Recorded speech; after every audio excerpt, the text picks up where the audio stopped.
El Sol de la Mañana sigue reforzando su oferta de contenidos y ahora presenta Perspectiva Económica con Magín Díaz, profesional de reconocida trayectoria pública, economista especializado en finanzas públicas y macroeconomía, egresado de la Universidad de Chicago. Perspectiva Económica, una mirada orientadora a los hechos más relevantes de la economía dominicana y mundial. Bueno, señores, qué bueno que tenemos hoy en vivo a Magín Díaz, entonces podemos intercambiar con él y si alguna pregunta surgiera de la gente, pues también. Entonces, Magín, buenos días, ¿cómo estás? Bueno, aquí estamos por primera vez presencial, un placer de estar aquí con ustedes. Qué bueno, qué bueno. Vamos entonces, Magín, a arrancar con el primer año del presidente Abinader en términos fiscales. Buena pregunta. La próxima llamada. Mira, yo creo que el año fue muy bueno. Estamos en una pandemia, es algo que no se había vivido en 100 años. Entonces, ¿cómo analizar la política económica y fiscal? ¿O qué nota ponerle? Y mi respuesta rápida es que fue muy bueno. Ahora, ¿por qué? Porque se siguió haciendo lo que se venía haciendo en materia económica. O sea, realmente no hay cambio y yo creo que eso es bueno. Así es. Sobre todo para darle certidumbre a este país de que aquí no va a llegar alguien y va a quitar los logros que son tangibles en materia de estabilidad económica, de baja inflación. Entonces, en política monetaria es el mismo Banco Central. El crecimiento que hay ahora es tan malo o tan bueno como lo era hace 1, 2 o 10 años. Yo creo que el crecimiento siempre es bueno. Sin crecimiento no hay nada.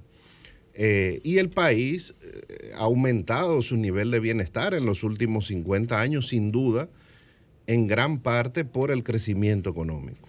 Y el presidente tomó una decisión, vamos a dejar a las mismas autoridades que están desde Balaguer.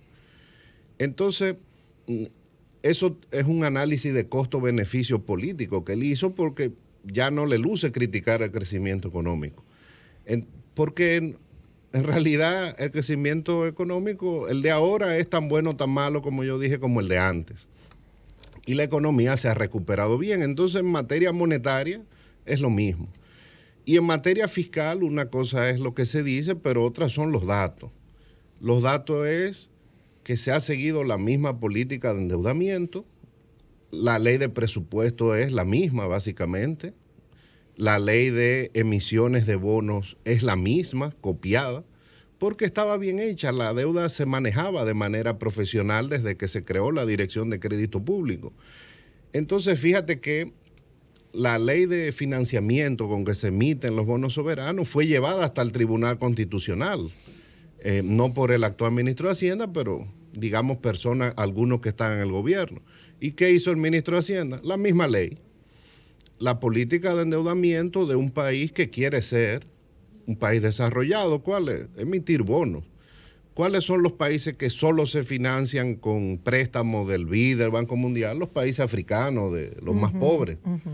En la medida que el país se desarrolla, se va financiando con un porcentaje cada vez mayor de bonos, que es lo que ha hecho el Ministerio de Hacienda. Entonces, en la política macroeconómica fiscal sigue los mismos lineamientos de la gestión anterior y yo creo que eso da continuidad, da certidumbre y por eso es que se ha hecho bien.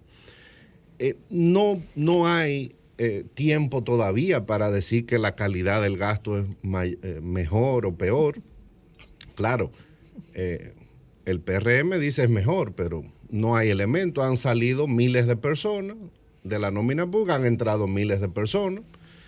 Eso no significa que hay más calidad, podría ser, hay menos empleados públicos, pero el salario promedio es mayor, o sea, la nómina se mantiene, el gasto en nómina. Ahora, que yo creo que es muy bueno que el presidente tiene responsabilidad fiscal, ha demostrado que cumple sus restricciones presupuestarias, es decir, eso es bueno para los dominicanos, eso significa que la estabilidad macroeconómica, como ha sido desde los gobiernos de Leonel, se ha puesto como la punta de lanza del gobierno. No, aquí vamos a ajustarnos a lo que estamos gastando, sí nos tenemos que endeudar por la pandemia y seguiremos endeudándonos en los próximos años. ¿Es imprescindible la reforma fiscal para discutir el presupuesto del año próximo? O sea, todas las preguntas son difíciles. No, adelante. Mira, no es debido a muerte. Yo escribí un artículo sobre eso el otro día. Se puede sobrevivir con precariedades. Porque, ¿qué es lo que pasa? El presidente no tiene holgura, no tiene dinero para gastar. Porque de lo que se recauda, 25 o 30% es para pagar intereses. La nómina es rígida. Tú tienes el 4% de educación. Entonces, en eso que yo mencioné, en esas 3 partidas, se te va 60 o 70% del presupuesto. Entonces, por eso es que la inversión pública está deprimida. Entonces, el gobierno puede sobrevivir si no hace una reforma, si no aumenta. O sea, el gobierno lo que quiere es aumentar la recaudación. Bueno, puede sobrevivir, pero... La quiere aumentar, pero en las palabras del presidente Abinader, estamos hablando de una reforma de un componente muy popular, porque de lo que él habló es de reducir impuestos. Es decir, él no está hablando de que este es un país que necesita más ingresos, sino que... Reducir tasas, me imagino. Él habló de reducir tasas, de que la gente pague menos impuestos. Pero el ministro también, exacto, el ministro de Economía planteó que la reforma tenía que ser progresiva, ponerle más impuestos a los que más tienen. Correcto. O sea, que son esas versiones que hay. No, yo me imagino que lo que quisieron decir es, en el caso del presidente, vamos a bajar algunas tasas. Ahora, el objetivo de la reforma, lo que quiere el gobierno es aumentar la recaudación. Así es. Pues, no. Entonces, se bajarán algunas tasas. Es una estrategia un poco arriesgada, pero hay algunas tasas que podrían bajar, pero con el objetivo de recaudar más. Siempre recuérdense que yo siempre he dicho que eliminar exenciones eso es un eufemismo. Eliminar exenciones es subir tasas. ¿Por qué? El que está exento de ITEVI paga 0. Cualquier bien que esté exento, bueno, si se le pone ITEVI paga 18 o va a pagar 10 la tasa que se ponga. Entonces, el gobierno puede sobrevivir, pero con mucha precariedad. Va a tener que vivir con una inversión muy bajita. Entonces, puede sobrevivir. Ahora, el gobierno quiere más recursos, pero primero hay que sentarse y decir, bueno, ¿queremos más recaudaciones para gastar más? Probablemente eso es lo que quiere el presidente. Si tú le haces esa pregunta al ministro de Hacienda, él dice, no, yo quiero recaudar más para bajar el déficit, para ahorrar. Entonces, primero el gobierno, y creo que el día 15 se comprometió para empezar las discusiones, a decir qué quiere. Antes de que doña Consuelo empiece a atacarme con qué impuesto subir o qué impuesto bajar, hay que sentarse y decir, bueno, ¿qué queremos? ¿Queremos recaudar 100,000 millones más o 200,000 millones más? ¿Qué queremos hacer con eso? ¿Queremos gastar más o queremos ahorrar más? Y después que estemos de acuerdo en eso, o sea, es que hay que ver, bueno, cómo lo vamos a lograr. Lo de bajar tasas es una forma de vender la reforma, pero el objetivo del gobierno es aumentar las recaudaciones. Eso no tengo duda de eso. Pero también, don Magín, una de las cosas que más, usted ha dicho, bueno, una explicación de las diferentes políticas, la del endeudamiento. Una de las que más se le ha criticado al presente gobierno, que criticaba la de Danilo y decía, ¿cómo con tanto progreso y tanto crecimiento se endeudó el gobierno de Danilo? Esa es la tesis. Y entonces ahora el endeudamiento, dicen, ¿cómo es posible un endeudamiento para ni siquiera usarlo? Para pagar intereses y no se está usando. Entonces, hay críticas, había críticas y hay críticas. ¿Por dónde nos vamos? Mira, yo creo que es bueno que haya críticas y que las hubiera antes, porque eso significa que nosotros somos un país averso a las crisis. Y de hecho, nosotros somos el país de América Latina en los últimos 50 años que menos crisis macroeconómica ha habido. Hubo una en los años 80, ¿verdad? Una en el 90 y una en el 2003. Y desde el 2003 acá no hay. Significa que somos muy aversos a las crisis. Por eso el país se pone nervioso cuando el tipo de cambio sube, cuando hay mucha inflación. Sí. Somos un país de baja inflación histórica.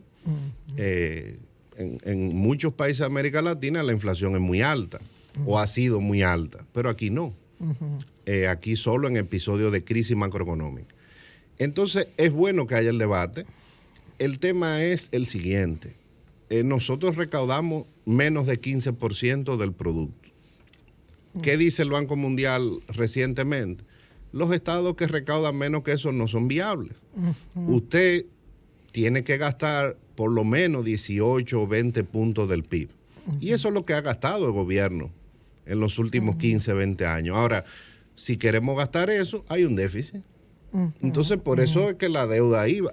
Ahora, la deuda no era insostenible. Fíjate que la deuda, Danilo la dejó en 40% del PIB del gobierno. Sí. Y se subió en 17, 18 puntos. Y todavía no es insostenible. El tema es que con reforma o sin reforma la deuda seguirá subiendo porque simplemente el Estado demanda más recursos de lo que recaudamos. Entonces, en el diagnóstico el problema no es la deuda es un resultado de la política fiscal. El tema es que tenemos un país que recauda poco y está gastando a los niveles que debe gastar un país como el nuestro. En relación con la respuesta que el gobernador del Banco Central le ofreció al expresidente Fernández, que hablaba en gran parte de rebote con el crecimiento de 13 puntos y algo. Entonces el gobernador habla de que se trata de un crecimiento real porque es incluso superior al 2019.